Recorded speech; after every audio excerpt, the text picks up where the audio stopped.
अस्सलामुअलैकुम वरहमतुल्लाहि वबरकातुहू। हमारे एक भाई की तरफ से सवाल है कि हज़रत हफ्ते में बीवी से कितनी बार हम बिस्तरी करना चाहिए।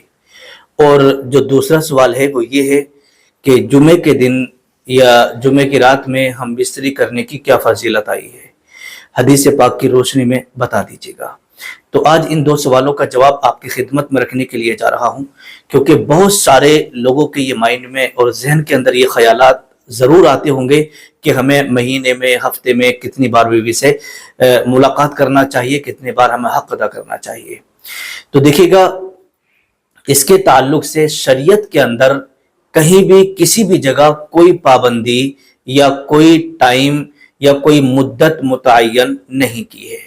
पूरी शरीयत में आप कहीं भी देखेंगे तो शरीयत ने पूरी इजाज़त आपको दी है कि जितने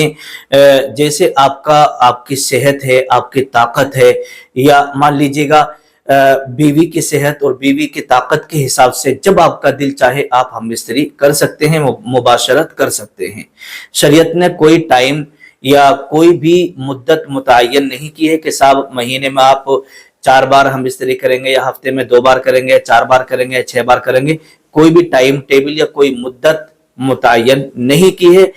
बीवी और शोहर यानी शोहर अपनी सेहत के हिसाब से और अपने मिजाज के हिसाब से और बीवी की सेहत का ख्याल रखते हुए जब उनकी तबीयत चाहे जब वो मुबाशरत कर सकते हैं, हम बिस्तरी कर सकते हैं। शरीयत में कोई भी रोक टोक नहीं है। क्यों? इसलिए कि जब निकाह हो जाता है तो निकाह होने के बाद बीवी का हक अदा करना ये भी जरूरी है। अब यहां पर एक बात मैं आपको बता दूं, देखिएगा मुजर्रबात यूसुफ के अंदर ये लिखा हुआ है कि बहुत सारे अतिब्बा हजरात ने इस बात को लिखा है कि मर्द को चाहिए कि वो हफ्ते में सिर्फ 2 बार हम बिस्तरी करे, हफ्ते में सिर्फ 2 बार मुबाशरत करे, इससे ज्यादा ना करे। अगर कोई शख्स मुबाशरत करता है, हम बिस्तरी करता है, तो फिर कमजोरी लाहिक होने का अंदेशा है, यानी फिर वो हलाकत में पड़ सकता है। अब यहां पर देखिएगा, और इसके आगे लिखा कि अगर कोई शख्स, जैसे मान लीजिएगा शादी हो गई है, बीवी उसके घर पे है, तो जैसे मान लीजिएगा एमसी की हालत में है, हैज अगर आ रहा है, तो फिर ऐसी हालत में शरीयत ने मना किया है कि आप बीवी से हम बिस्तरी नहीं कर सकते।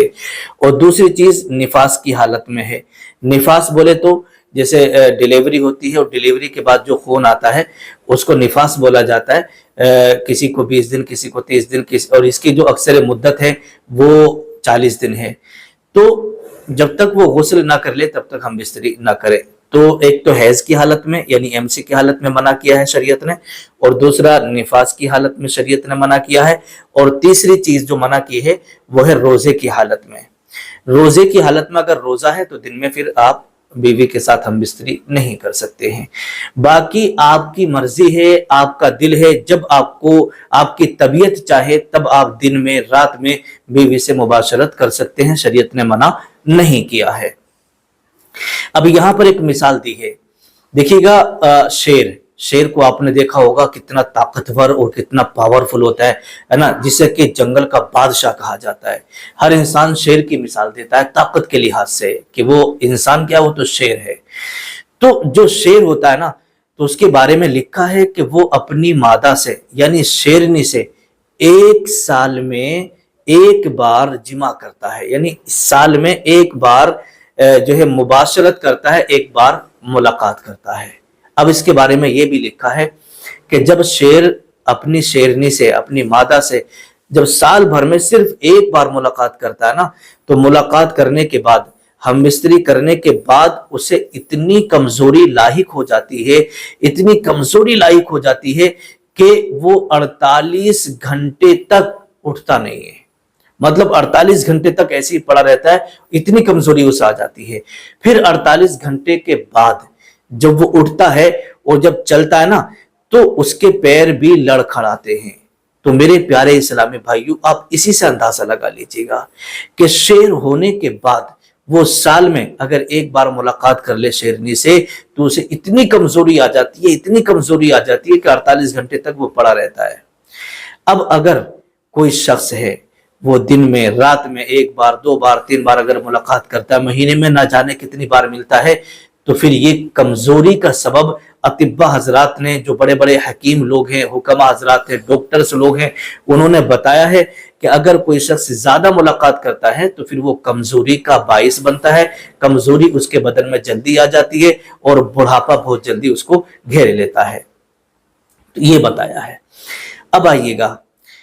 لیکن شریعت نے منع نہیں کیا ہے، آپ کی جتنی طاقت آپ کی باڈی میں ہے یا آپ کی بیوی کی جو طاقت ہے اس کے حساب سے، بیوی کی جو صحت ہے اس کے حساب سے آپ دونوں خوشی کے ساتھ ملاقات کریں، ہم بستری کریں، کوئی روک ٹوک نہیں ہے۔ لیکن یہاں پر ایک بات میں آپ کو بتا دوں، اگر بیوی کی دیکھیں طبیعت خراب ہوتی ہے یا کوئی بیماری ہے تو پھر آپ زبردستی نہ کریں،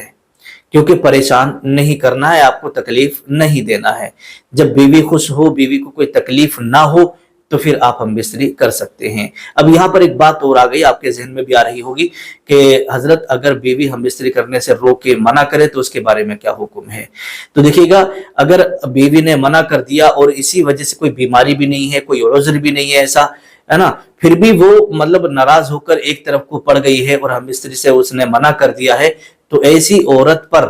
اللہ تبارک و تعالیٰ کے فرشتے پوری رات لعنت بھیجتے رہتے ہیں۔ اللہ کے رسول صلی اللہ تعالیٰ علیہ وسلم کی حدیث پاک ہے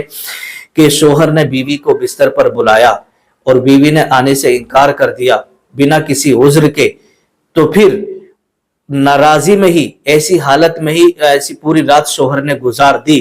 تو پھر اللہ کے فرشتے اس عورت پر پوری رات لعنت بھیجتے رہتے ہیں۔ اب آئیے گا دوسرا سوال کہ جمعے کے دن ہم بستری کرنے کی، جمعے کی رات میں ہم بستری کرنے کی کیا فضیلت آئی ہے؟ کیونکہ بہت سارے لوگوں کو سنا ہے کہ وہ جمعے کا دن جب آتا ہے تو نہاتے دھوتے ہیں، غسل کرتے ہیں، اور جمعے کی رات میں وہ ہم بستری بھی کرتے ہیں، جمعے کے دن ہم بستری کرتے ہیں۔ تو دیکھیے، نسائی شریف کے اندر، ابن ماجہ کے اندر اور بہت ساری حدیثوں کی کتابوں میں یہ حدیث پاک مل جائے گی۔ حضرت اوس بن اوس رضی اللہ تعالیٰ عنہ بیان کرتے ہیں کہ رسول اللہ صلی اللہ تعالیٰ علیہ وسلم نے ارشاد فرمایا کہ جمعے کے دن خود بھی غسل کرو اور غسل کراؤ، اپنی اہلیہ کو غسل کراؤ۔ تو خود بھی غسل کرو اور غسل کرواؤ، اس کا مطلب یہ ہے کہ آپ جمعے کے دن یا جمعے کی رات میں ہم بستری کرو گے، آپ کے اوپر غسل فرض ہوگا، تو آپ بھی غسل کریں گے اور آپ کی اہلیہ بھی، آپ کی بیوی بھی غسل کرے گی۔ تو اس حدیث پاک میں یہی بتایا گیا ہے کہ جمعے کے دن جو شخص غسل کرتا ہے اور غسل کرواتا ہے، تو پھر اللہ کے رسول صلی اللہ تعالیٰ علیہ وسلم نے ارشاد فرمایا، غسل کرتا ہے اور کرواتا ہے، پھر اس کے بعد جیسے ہی جمعے کا وقت ہوتا ہے، وہ جمعے کا وقت جیسے شروع ہوتا ہے تو مسجد چلا جاتا ہے، اور مسجد جانے کے بعد امام صاحب کے بازو میں بیٹھتا ہے، امام صاحب خطبہ پڑھتے ہیں، غور سے سنتا ہے، دنیا کی بالکل بھی باتیں نہیں کرتا ہے، اور نماز پڑھ کے اپنے گھر آتا ہے۔ تو پھر اللہ کے رسول فرماتے ہیں کہ اس شخص کو 1 سال نماز پڑھنے کا اور 1 سال قیام کرنے کا ثواب، 1 سال روزے رکھنے کا ثواب عطا کیا جاتا ہے۔ تو جمعے کی رات میں اور جمعے کے دن جو ہے ہم بستری کرنے کی یہ فضیلت آئی ہے۔ اس لیے آپ نے دیکھا ہوگا کہ بہت سارے لوگ جمعہ رات کی جب رات آتی ہے نا، جمعرات کا دن گزر گیا، پھر اس کے بعد میں جو رات آتی ہے وہ جمعے کی رات ہوتی ہے اور صبح کو جمعہ ہوتا ہے، تو مغرب کے بعد سے جمعے کی رات لگ جاتی ہے۔ تو اس رات میں جو لوگ بھی ہم بستری کرتے ہیں تو پھر وہ اس حدیث پاک پر عمل کرتے ہیں تو ان کو یہ سارا ثواب ملا کرتا ہے۔ السلام علیکم ورحمۃ اللہ وبرکاتہ۔